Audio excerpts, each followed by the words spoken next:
I'm designing a world where knights burn. And that's not a metaphor or poetic or anything like that. In this world, there are people who can literally burn a substance their body produces to enhance their strength, their agility, and maybe some other things to an inhuman degree.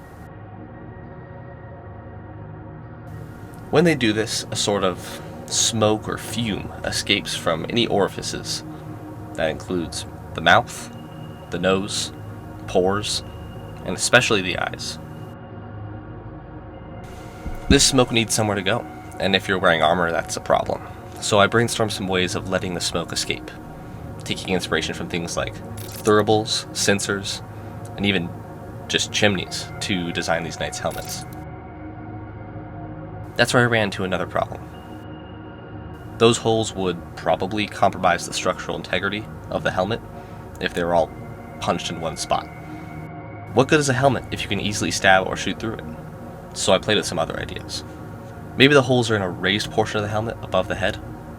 That way if a weaker part of the helmet got damaged, there'd be no fleshy human bits underneath to injure.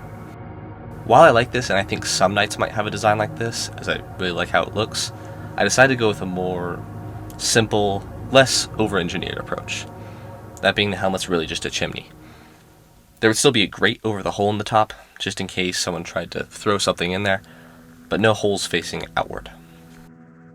The magic system that these knights use is not without cost. Smoke comes out of every orifice it can squeeze from, including eyes and even pores. Overuse or extreme use results in horrific burn scars, and even, in some cases, permanent blindness. It's a price they have to pay for these supernatural gifts. And those gifts aren't just strength or agility, but I'll elaborate more on that in the future. With the helmet done, I moved on to designing the full armor set.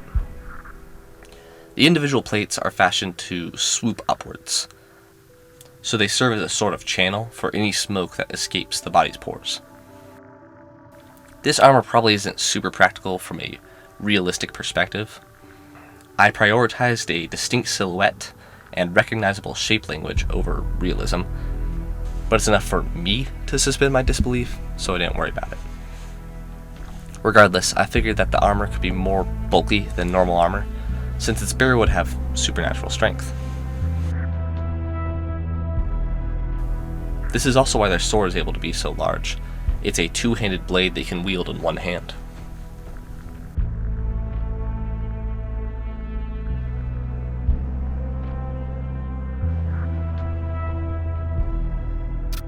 So this is my concept.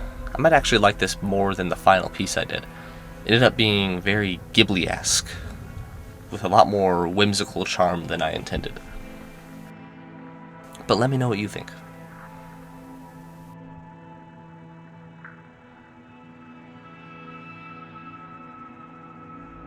So, who actually are these guys? Well, here's what I've written down. Miasma magical capacity enhances their strength and their awareness to a supreme degree, but it comes not without cost. Where most lives are candles, Miasma are matches. So intensely do they burn that few live past 30.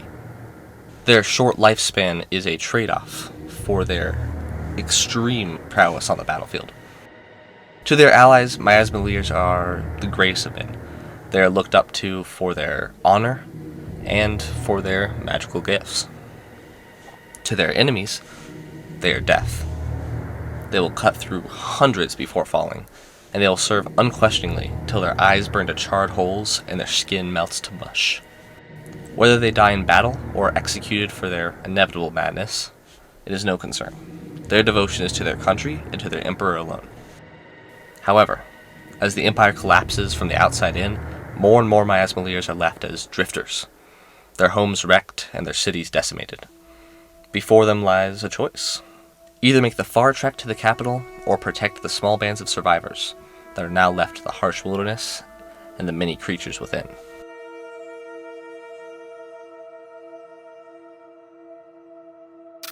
The concept of this world has been bouncing around my skull for several years now, but only recently did the pieces start to really come together.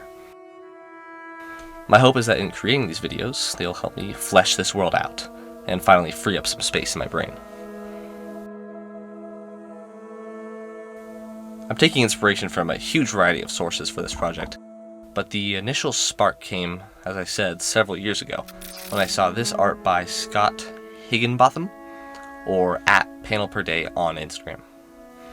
Another big inspiration has been the hauntingly beautiful Vermis art books by Plastiboo, which the final illustration ended up being heavily inspired by.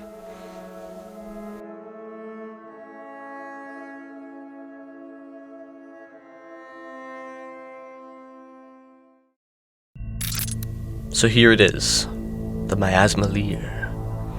As you can see, I really leaned into the fake video game vibe for this one. Let me know what you think.